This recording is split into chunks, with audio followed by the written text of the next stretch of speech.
Kottakkal ആര്യവൈദ്യശാലയിലെ Janardhanan ചേട്ടനെയാണ് riding reporter ഇനി പരിചയപ്പെടുത്തുന്നത്. 1000-ഓളം ഔഷധസസ്യങ്ങളുടെ ശാസ്ത്രീയ നാമമടക്കം വിശദമായി പറയും ഇദ്ദേഹം. 45 വർഷമായി ബോട്ടണി വിദ്യാർത്ഥികൾക്ക് ഒരു റഫറൻസ് ഗ്രന്ഥം കൂടിയാണ് ജനാർദ്ദനൻ ചേട്ടൻ. കോട്ടക്കലിലെ കാറ്റിന് പോലും ആയുർവേദ മരുന്നുകളുടെ ഗന്ധമുണ്ടെന്നാണ് പറയുക. നമ്മളിപ്പോൾ ഈ പോകുന്നത് പ്രശസ്തമായ കോട്ടക്കൽ ആര്യവൈദ്യശാലയുടെ ഔഷധ സസ്യ ഗാർഡനിലേക്കാണ്. അവിടെ ജനാർദ്ദനേട്ടനുണ്ട്. ജനാർദ്ദനേട്ടൻ ഈ ഒരു ഔഷധ സസ്യങ്ങളുടെ ഒരു എൻസൈക്ലോപീഡിയ എന്ന് തന്നെ അദ്ദേഹത്തെ വിളിക്കാം. അപ്പോൾ ആ വിശേഷങ്ങളാണ് റൈഡിംഗ് റിപ്പോർട്ടറിൽ.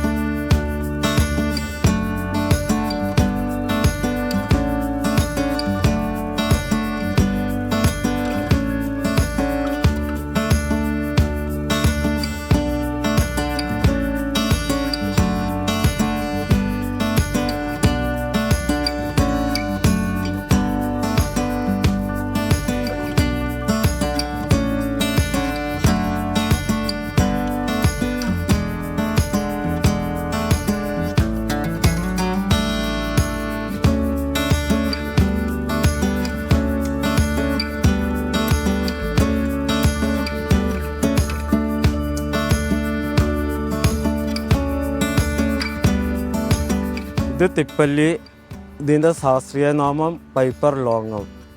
ഇതിൻ്റെ ഈ കായാണ് ഉപയോഗിക്കുന്നത്. ഇത് സറാക്ക അശോകം എന്ന് പറയും. ഇത് സ്കിൻ ഡിസീസിനൊക്കെ ഉപയോഗിക്കും. ഇത് മുക്കണ്ണപ്പെരുക്, ഒടുവ്, ചതവ് എന്നിവയ്ക്കൊക്കെ ആദിവാസികളെ ചികിത്സയിൽ വരുന്ന ഒരു ചെടിയാണ്. ഇതിൻ്റെ ശാസ്ത്രീയ നാമം അലോഫില്ലസ് സെറേറ്റസ്.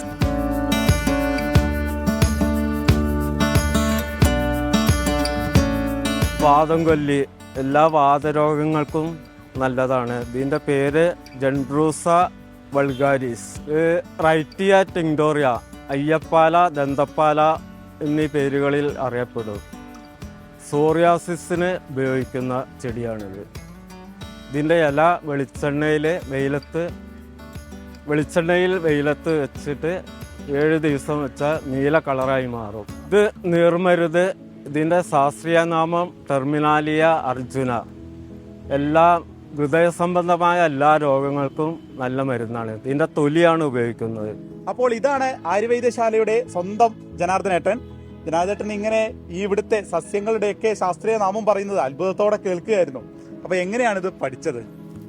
ഞാൻ ഇവിടെ വന്നിട്ടാണ് ഇതൊക്കെ പഠിച്ചത്. ഞാൻ വെറും 10ാം ക്ലാസ് മാത്രമേ ഉള്ളൂ.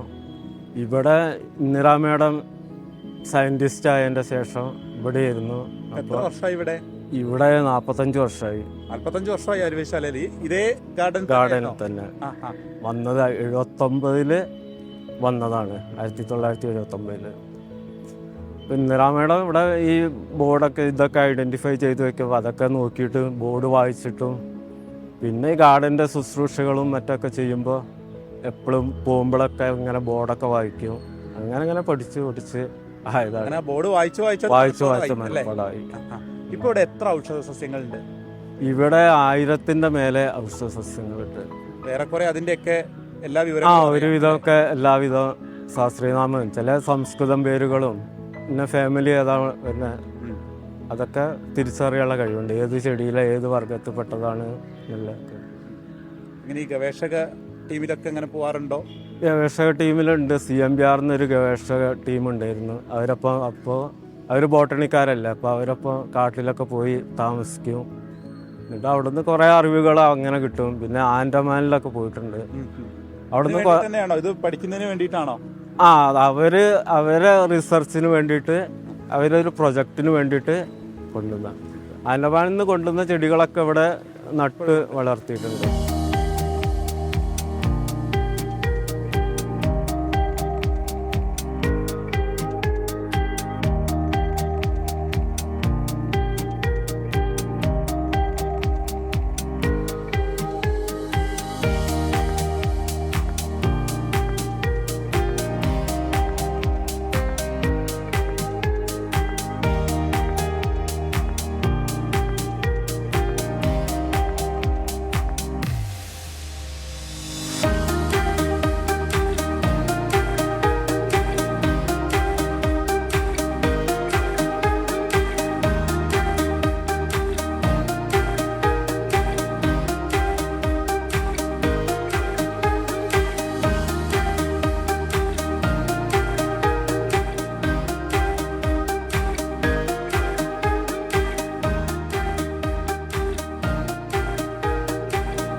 അപ്പൊ ഇവിടെ ഇപ്പൊ ഏറ്റവും മൂല്യമുള്ള എന്നൊക്കെ പറയാവുന്ന ഈ ഗാർഡനിൽ ഏത് ചെടിയാ?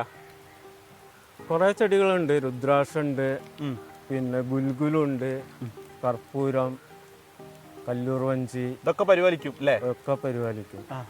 നമ്മളിപ്പോ ഈ നിൽക്കുന്ന ഈ വള്ളിയുള്ള മരം ഏതാണ്? ഇത് തെന്നൽ വള്ളി അറിയും. അത് ടെട്രാസീറ അകാര എന്ന് പറയും. ഇത് ഈ ഊഞ്ഞാല് കെട്ടാനും ഊഞ്ഞാലല്ല കൊട്ട മുടയാനൊക്കെ ഉപയോഗിക്കും ഇതിൻ്റെ വള്ളി. അത്രയ്ക്ക് ഉറപ്പാണത്. അപ്പോൾ ഇപ്പോൾ ജനാർദ്ദനെ തേടിയിട്ട് ഗവേഷക വിദ്യാർത്ഥികൾ, ബോട്ടണിയിലെ സ്റ്റുഡൻസ്, ഡോക്ടർമാർ ഇവരൊക്കെ വരാറുണ്ട് ഇവിടുത്തെ സംശയങ്ങളൊക്കെ ചോദിക്കുന്നതിനൊക്കെ വേണ്ടിയിട്ട് അല്ലേ? അതെ അതെ അതെ. അപ്പോൾ അവർക്ക് എന്താണ് അവർക്ക് അറിയേണ്ടത്? അവർക്ക് ചിലപ്പോൾ ചില പേരുകൾ ചോദിക്കും.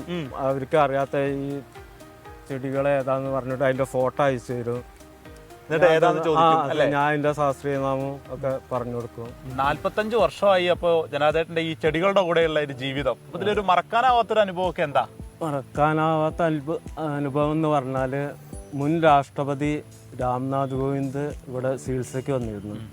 അപ്പം അദ്ദേഹത്തിന് രുദ്രാക്ഷം നടണം. അപ്പോൾ അത് ഒന്ന് എന്നെയാണ് വിളിച്ചിട്ടുള്ളത്, ഒന്ന് മാനേജിങ് ട്രസ്റ്റി PM വാര്യർ, ഒന്ന് പ്രഫുൽ K പട്ടേൽ. അപ്പോൾ ഹരിദ്വാറിൽ നിന്ന് കൊണ്ടുവന്ന നട അദ്ദേഹത്തിന് ഞാൻ തന്നെ നടണം, മോസ്റ്റ് സീനിയർ ആയിട്ടുള്ള ആൾ നടണം എന്നാണ് പറഞ്ഞത്. അപ്പോൾ അദ്ദേഹം എൻ്റെ ഒപ്പം നിന്നിട്ട് അതാണ് ഏറ്റവും മറക്കാനാവാത്ത അനുഭവം അല്ലേ? രാഷ്ട്രപതിയുടെ കൂടെ. അതെ അതെ അതെ.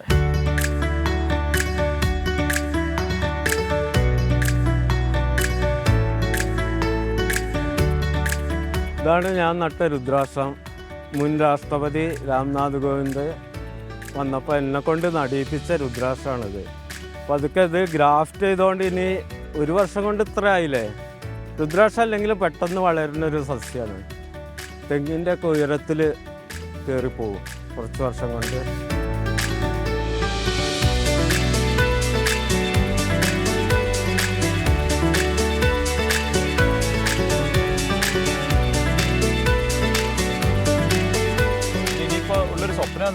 സ്വപ്നം ആയുസ്സുണ്ടെങ്കിൽ കുറച്ച് കാലം കൂടി ഇവിടെ നിന്ന് പോകണം എന്നുള്ള വിചാരമാണ്. ചെടികളല്ലാതെ മറ്റൊരു ലോകം എനിക്കില്ല. ഇവിടുന്ന് റിട്ടയർഡ് ആയത് 2017. റിട്ടയർഡ് ആയി കഴിഞ്ഞിട്ട് 8 വർഷമായി. ഇപ്പോൾ ഇവിടേക്ക് തിരിച്ചു വിളിക്കുകയായിരുന്നോ? തിരിച്ചു വിളിക്കാൻ ഞാൻ എന്നോട് ഇവിടെ നിൽക്കാൻ പറഞ്ഞു. അപ്പോൾ എൻ്റെ ഇത് അനുഭവങ്ങളും ഇതൊക്കെ കണ്ടിട്ട്, എക്സ്പീരിയൻസ് ഒക്കെ കണ്ടിട്ട് അങ്ങനെ നിന്നു അല്ലേ?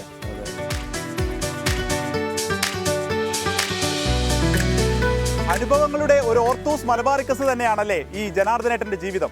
അദ്ദേഹം പറഞ്ഞതുപോലെ ചെടികളുടെ കൂടെ ആയിരുന്നു കൂടുതൽ സമയവും. അതുകൊണ്ട് ചെറിയ മാറ്റങ്ങളും സ്പന്ദനവും വരെ തിരിച്ചറിയാനാകും. ഇതൊന്നും ഒരു പാഠപുസ്തകവും നൽകിയതല്ല, ആത്മാർത്ഥമായ സേവനം കൊണ്ട് ജീവിതത്തിൽ ആർജിച്ചെടുത്തതാണ്. എല്ലാ ആശംസകളും നേർന്നുകൊണ്ട് അർഷക്കിനൊപ്പം വിപിൻ C വിജയൻ, 24 മലപ്പുറം.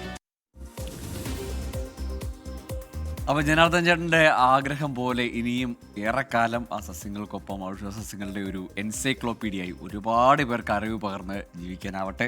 ഏതായാലും ഒരുപാട് പ്രേക്ഷകരും പറയുന്നുണ്ട് ജനാർദ്ദനൊരു സംഭവം തന്നെ, ഒരു തരത്തിലുള്ള രോഗം ഉണ്ടാകാൻ സാധ്യതയില്ല, ഔഷധ സസ്യങ്ങളുടെ കൂടെയാണല്ലോ ജീവിതം എന്നൊക്കെ പവിത്രൻ പറയുന്നുണ്ട്. റീനയാണ് പറഞ്ഞത് ഈ ഒരു വല്ലാത്ത സംഭവം തന്നെയാണെന്ന്. ഏതായാലും ഒരുപാട് പേർക്ക് പുതിയ അറിവായിരിക്കാം ആ മനുഷ്യൻ ജനാർദ്ദനൻ ചേട്ടൻ. കുറേ വിദ്യാർത്ഥികൾക്കൊക്കെ ഒരുപക്ഷെ ഇനി പ്രയോജനപ്പെട്ടേക്കാം. അപ്പോൾ ഏത് ഫോട്ടോ അയച്ചെടുത്താൽ ആ സസ്യം ഏതാണെന്ന് പറയാൻ പറ്റുന്ന തരത്തിലൊരു നല്ല അറിവുള്ളൊരു മനുഷ്യൻ. അപ്പോൾ ആയാലും ബിഗ് സല്യൂട്ട് ഇപ്പോഴും വിരമിക്കാത്ത ആ സേവനത്തിന്.